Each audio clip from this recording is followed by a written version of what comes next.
Hello and welcome guys, मैं हूं आपका अपना होम ट्यूटर निखिल से।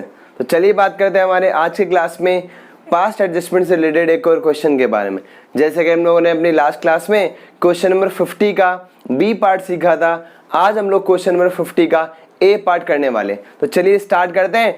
हम लोग स्टार्ट कर रहे हैं क्वेश्चन नंबर 50 का ए पार्ट, जो कि डी के से ले रहा हूं मैं, पेज नंबर 125 पे। तो मैं क्वेश्चन पढ़ना स्टार्ट करता हूं। जिनके पास बुक नहीं है वो स्क्रीन पे इस क्वेश्चन को अच्छी तरह पढ़ लेंगे या इसका स्क्रीनशॉट लेके और फिर एक बार क्वेश्चन को पढ़ने के बाद दोबारा से वीडियो को ऑन करेंगे तो आपको ये क्वेश्चन ज़्यादा अच्छे से समझ में आ जाएगा। तो चलिए स्टार्ट करते हैं। सबसे पहले क्वेश्चन नंबर 50A में पहला पॉइंट लिखा हुआ है, on 1 April 2015 the capital of A and B were ₹4 lakh and 2 lakh rupees. तो जैसा कि मैंने बोर्ड पे लिख लिया है, क्वेश्चन में ओपनिंग कैपिटल गिवन है, 1 अप्रैल को गिवन है ए का 4 लाख रुपीज एंड बी का ओपनिंग कैपिटल है 2 लाख रुपीज। फिर नेक्स्ट बोलता है they divide profit in capital ratio, यानी कंपनी में जो पार्टनर ए एंड बी वो कैपिटल के रेशो में जो भी अपना प्रॉफिट है उसको डिवाइड करते हैं। तो कैपिटल का रेशो आपको क्या दिख रहा है यहाँ पे, 0 से 0 सारे कैंसिल आउट हो जाएंगे और रेशो आ जाएगा 2 1 जा 2 और 2 2 जा 4, यानी जो प्रॉफिट रेशो है वो कैपिटल के रेशो में 2:1 आ रहा है। आगे बढ़ते हैं।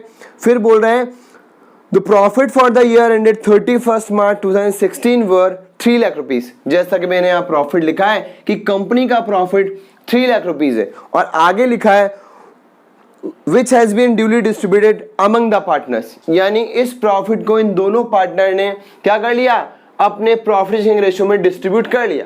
प्रॉफिट शेयरिंग रेशियो कितना है, 2:1, यानी कंपनी ने इस प्रॉफिट को 2:1 में ही डिवाइड किया है। तो मैंने आपको अपनी लास्ट क्लास में भी समझाया था, जब तक इस प्रॉफिट को किसी अलग रेशियो में डिवाइड ना करे तब तक इस प्रॉफिट को हमें छेड़ना नहीं है। तो यहाँ आपको जो 3 लाख रुपीज प्रॉफिट दिख रहा है उसको इन्होंने किस रेशो में डिवाइड किया है, इसी रेशो में किया है, कैपिटल के रेशो में, यानी 2:1 में। तो यहाँ भी प्रॉफिट का कोई लेना देना नहीं है, यानी ये प्रॉफिट यहाँ भी काम में नहीं आएगा। कल जो मैं क्लास लूंगा उसमें मैं आपको बताऊंगा कि अगर वो 3 लाख रुपीज को 2:1 यानी कैपिटल के रेशो की जगह अगर 1:1 में डिवाइड कर लेता तो फिर हम लोग इसका ट्रीटमेंट किस तरह से कर दे, ये हम लोग अपने कल वाली क्लास में सीख लेंगे।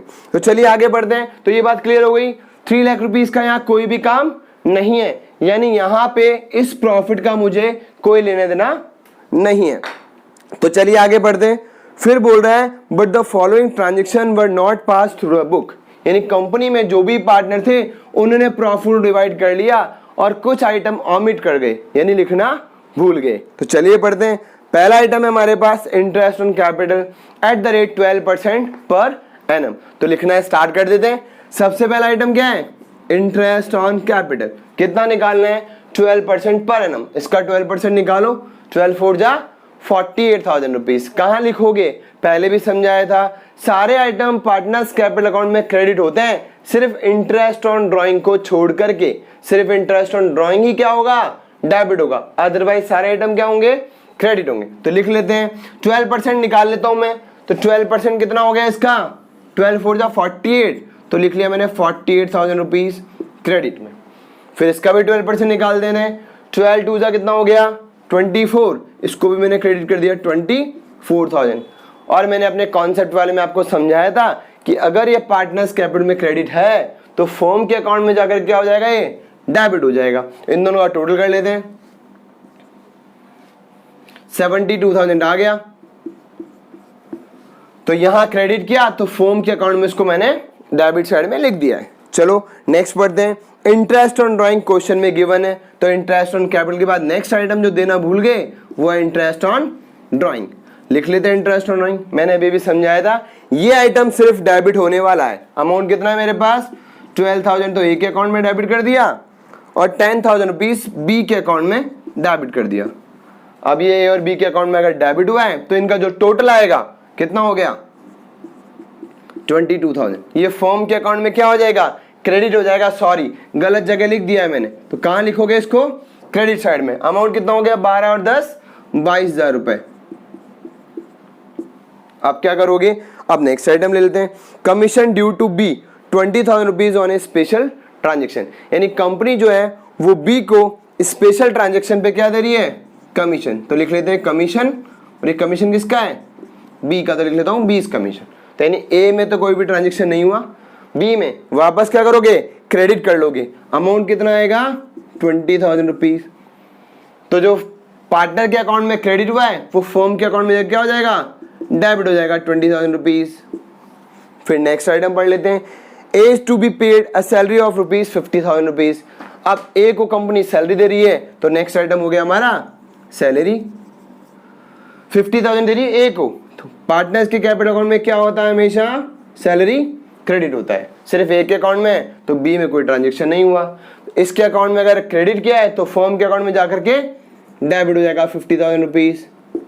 बस अब हमारा क्वेश्चन क्या हो गया, खत्म हो गया। आपको सिर्फ इतना सा ध्यान रखना है कि यहाँ कौन सा आइटम क्रेडिट और इसका अपोजिट वहां पे डेबिट होने वाला है। अब क्या कर लोगे, अब जो मैंने आपको समझाया था प्रॉफिट का कोई भी ट्रीटमेंट यहाँ नहीं करना है, तो डायरेक्टली लिख लो डिस्ट्रीब्यूशन ऑफ लॉस, यानी डेबिट बैलेंस बच रहा है। कैसे पता लग रहा है डेबिट, देखो इधर यहाँ पे डेबिट बैलेंस ज्यादा है, क्रेडिट बैलेंस ज्यादा है, डेबिट बैलेंस ज्यादा दिख रहा है। कितना ज्यादा दिख रहा है ये बताओ मुझे।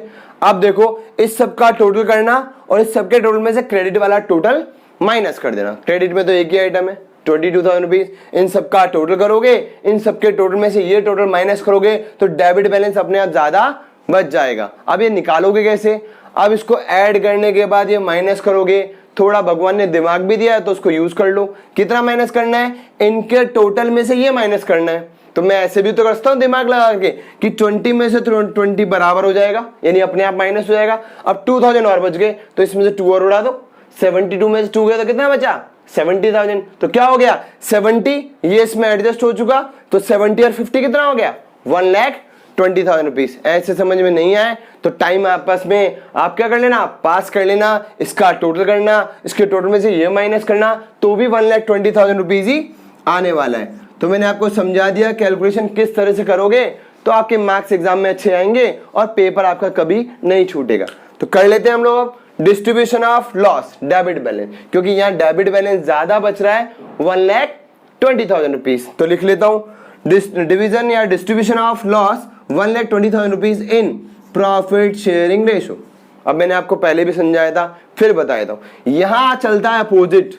जो यहाँ क्रेडिट हो रहा है वो यहाँ डेबिट होगा और जहाँ डेबिट हो रहा है वो फॉर्म में क्या होगा, क्रेडिट होगा। और यहां चलता है सेम साइड में। सेम साइड का मतलब अगर ये डेबिट है तो यहां भी दोबारा से डेबिट होगा, और ये अगर क्रेडिट है तो यहां भी दोबारा से क्या होगा, क्रेडिट होगा। क्योंकि मैंने आपको समझाया था ये नॉमिनल अकाउंट की तरह चलेगा। फर्म का डेबिट बैलेंस है तो नॉमिनल अकाउंट का मतलब जो भी एक्सपेंस लॉसेज होते हैं उनको पार्टनर्स ही क्या करेंगे, आपस में बियर करेंगे। तो मैं इस लॉस को दोनों पार्टनर के अकाउंट में डेबिट कर देता हूं। तो करता हूं 1,20,000 रुपीज को प्रॉफिट शेयरिंग रेशो में, तो अमाउंट कितना आएगा 2/3 और 1/3। सॉल्व कर लेता हूं, ये तो हो गया 4 2 8, कितना आ गया 80,000 रुपीज। क्या करना है, डेबिट करना है। तो यहां मैंने 80,000 को डेबिट कर दिया। अब ये कैलकुलेट करने की जरूरत नहीं है, फिर मैंने आपको समझाया था 2:1 के रेशो में, यानी इसका आधा होगा। तो 80 का आधा कितना हो गया 40,000 रुपीज। तो 80 और 40 कितना हो गया 120। ये फॉर्म पार्टनर्स के अकाउंट में सॉरी डेबिट हुआ है, तो फॉर्म के अकाउंट में जाके क्या हो जाएगा, क्रेडिट हो जाएगा 1,20,000 रुपीज। और मैंने आपको कॉन्सेप्ट समझाया था, इसका टोटल नील हो जाता है, मतलब 0 हो जाएगा। ऑब्वियस सी बात है, इसमें से ये माइनस किया तो 120 आया था और 120 मैंने उधर लिख दिया, तो अब दोबारा टोटल करने की जरूरत नहीं है, वो अपने आप नील हो चुका है, यानी 0 हो चुका है। अब क्या करोगे, अब क्वेश्चन कंप्लीट है, एंट्री आप इससे निकाल लेना। तो कर लेते हैं एक बार टोटल वापस से फटाफट से। तो मुझे बताओ, सबसे पहले हमारे पास 2 पार्टनर हैं, इन दोनों में से डीआर का टोटल और सीआर का टोटल, दोनों में से टोटल आपको ज्यादा कौन सा दिख रहा है, देख लेते हैं। 50 और 40 कितना हो गया, 90 और 8 कितना हो गया 98,000।